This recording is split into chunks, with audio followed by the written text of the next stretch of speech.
ଥରେ ଗୋଟେ ଜଙ୍ଗଲରେ ଗୋଟେ ବଡ଼ ଜାମୁକୋଳି ଗଛଟେ ଥିଲା। ସେଥିରେ ଗୋଟେ ମାଙ୍କଡ଼ ରହୁଥିଲା। ସେଇ ଗଛ ପାଖରେ ଗୋଟେ ନଦୀ ଥିଲା। ସେଥିରେ ଗୋଟେ କୁମ୍ଭୀର ରହୁଥିଲା। ପ୍ରତିଦିନ ମାଙ୍କଡ଼ ଜାମୁକୋଳି ଖାଇକି ନଦୀରେ ପକାଏ, କୁମ୍ଭୀର ତାକୁ ଖାଏ। ଏହିପରି ଭାବେ କିଛି ଦିନ ଗଲା ପରେ କୁମ୍ଭୀର ଓ ମାଙ୍କଡ଼ ଦିନେ ବହୁତ ଭଲ ସାଙ୍ଗ ବନିଗଲେ। ମାଙ୍କଡ଼ କୁମ୍ଭୀରକୁ ମିଠା ମିଠା ଜାମୁକୋଳି ଦିଏ, ଆଉ ଦୁଇ ଜଣ ଯାକ ହସ ଖୁସିରେ ସମୟ ବିତାନ୍ତି।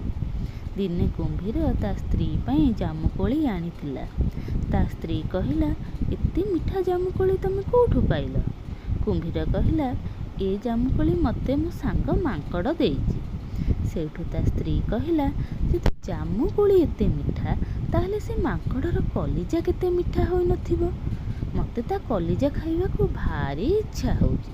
ତମେ ଯାଅ, ମୋ ପାଇଁ ତା କଲିଜା ଆଣିଦେବ। ସେଇଠୁ କୁମ୍ଭୀର ଗୋଟେ ଉପାୟ ପାଞ୍ଚିଲା। ସିଏ ଚାଲାକ କରି ମାଙ୍କଡ଼କୁ ଡାକିଲା। କହିଲା, ଚାଲ ଆମ ଘରକୁ ଭୋଜି ଖାଇବାକୁ ଯିବା। ତମ ସଙ୍ଗାତୁଣୀ ଡାକିଛନ୍ତି।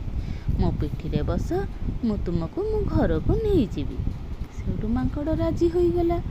ମଝି ନଈରେ ପହଞ୍ଚିଲା ପରେ କୁମ୍ଭୀର କହିଲା, ମାଙ୍କଡ଼ ଭାଇ, ମୁଁ ତୁମକୁ ମିଛ କହିଲି।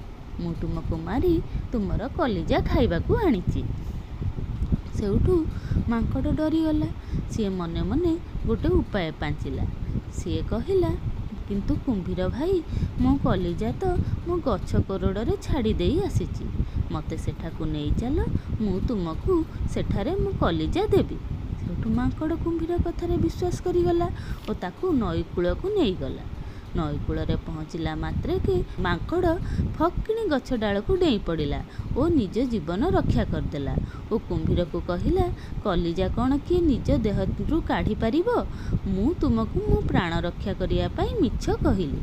ଏହିପରି ଭାବେ ମାଙ୍କଡ଼ ନିଜର ଉପସ୍ଥିତି ବୁଦ୍ଧି ବଳରେ କୁମ୍ଭୀରଠାରୁ ନିଜ ପ୍ରାଣର ରକ୍ଷା କରିପାରିଲା।